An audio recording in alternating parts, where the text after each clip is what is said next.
ও দাদু কোথায় যাচ্ছেন? আর বাবা এই বুড়ো বয়সে কোথায় যাব, এই ঘরের খুঁটা ধরে চারদিকে ঘোরাঘুরি করেছি। আচ্ছা দাদু, আপনি নাকি মদ খাচ্ছেন দেখলাম রাস্তায়।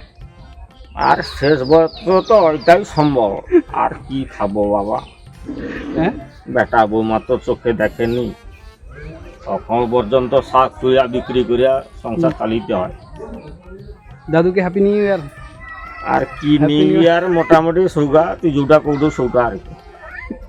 ইংরেজিতে হ্যাপি নিউ ইয়ার। আচ্ছা মানে তো বুঝিনি বাবা, হ্যাঁ, তুই যেটা কৌটো মোটামুটি আমারও সৌটা। এই তোমাদের অ্যাক্টর বলে মনে হচ্ছে না, অ্যাক্ট্রেস। হুম। আচ্ছা দেখি এখানে হ্যাপি নিউ ইয়ার সবাইকে জানিয়ে দিই। আমি চলে এসেছি চন্দনদার বাড়িতে। এরা কারা? Editor. Happy new year. Happy new year. তোমার নাম কি? Rupam. Rupam. Rupam happy new year. Happy new year. তোমার নাম কি? আমার নাম Paramita. Paramita happy new year. Happy new year. আর আরেকজন দুজন ছিল, এ চলে গেছে, সংলাপ চলে গেছে। আর কে? বলে ওখানে ঘুমিয়ে। মলয়দা ঘুমিয়ে আছে।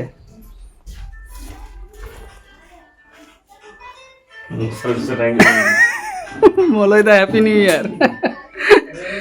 মলয়দা মানে প্রচুর পরিশ্রমী মানুষ। আজকে শুটিং আছে নাকি রাত্রে?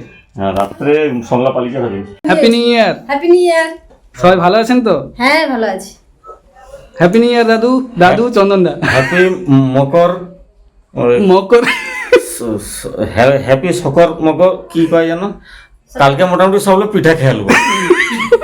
একটা ছোট বাচ্চার দেখলি একটা রিলস। হ্যাঁ, সকাল মকর। শকর মাকর।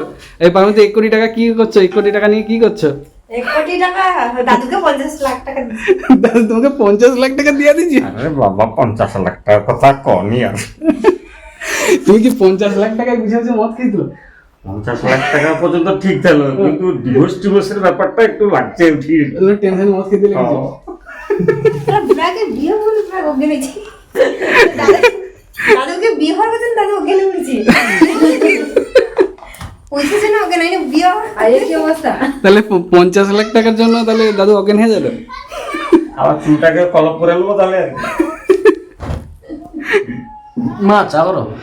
এরকম এডিটিং কখন হবে? রাতে রাতে 10টার পরে। রাত্রি 10টার পরে এডিটিং করে রূপম সবসময় রাত জাগে আর সকালে উঠে দেরি করে। রূপম কখন ঘুম থেকে উঠে চন্দনদা? এটা আর্লি মর্নিং হলে 10টা, আচ্ছা, আর একটু দেরি হলে 11টা। 11টা? নো কোনদিন হয়তো ও নো খাওয়া দাওয়া করে ঘুম থেকে উঠে। হ্যাঁ, দুপুরে খাওয়া দাওয়া করে ঘুম থেকে উঠে মানে সকালে সকালে ব্রেকফাস্টটাই লাঞ্চ নাকি? হ্যাঁ, তোমাকে যেটা একদম। লাঞ্চ সেটা তোমার ব্রেকফাস্ট। ঠিক আছে বন্ধুরা, আজকে আমি চন্দনদার বাড়িতে এসেছিলাম। সবার সঙ্গে কথা হলো, সব টিম মেম্বারদের সঙ্গে কথা হলো। সংলাপটা কিন্তু বেরিয়ে গেছে, ওর ভিডিও শ্যুটটা করা হয়নি, মানে আমার ব্লগে নিয়ে আসা হয়নি। তো চলুন দেখা যাক, আবার যদি কোনোদিনও মিট আপ করা যায় চন্দনদার সঙ্গে। চন্দনদার এখন সাবস্ক্রাইবার কত? 2 লাখ হয়ে গেছে। 2 লাখ হতে আর মনে 7,000 মতো বাকি। 2 লাখে কি আবার করা হতে পারে নাকি সেলিব্রেশন? আশা আছে।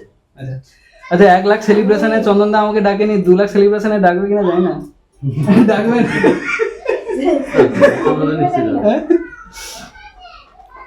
মেন্টাল চন্দন। এই কিচেন রুমেও অনেকগুলো শ্যুট হয়েছে কিন্তু। অনেক হ্যাঁ, অনেক এই খাবার টেবিলে শ্যুট হয়েছে। ভিডিও